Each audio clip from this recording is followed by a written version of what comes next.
તમારે મને જો આપવું જ હોય ને માં, તો તમારી પાસે જે કોઈ છે એ બધુંય મને આલતા જાઓ માં. મને તો તમારા નામની અખંડ ધૂન લાગી છે માં.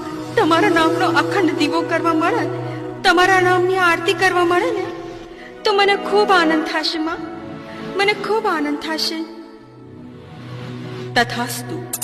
અને દશામાં એમાં ભેળિયા વાળી મનમાં ને મનમાં વિચાર કર્યો, આને તો મારું આખું સ્વરૂપ માંગ્યું, કઈ વાંધો નહીં. પણ દીકરી, મને ક્યાં લઈ જઈશ અને ક્યાં બેસાડીશ? એક કામ કર, લે આ મારું ત્રિશૂળ.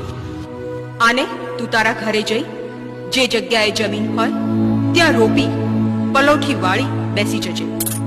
જે દીન દુખિયા આવે એના દુઃખનું નિવારણ કરજે. મારા નામનો દીવો કરજે. કારણ આ ફેશનની દુનિયાનો જમાનો, આ કલયુગમાં માનવી જે મા બાપની સેવા નથી કરતો તે શિવ શક્તિને ક્યાંથી ઓળખે? માટે દીકરી, અભિમાન નહીં કરતી. લે આ મારી ચુંદડી તને ઉઠાડું છું. તથાસ્તુ. જય દશામાં, જય દશામાં.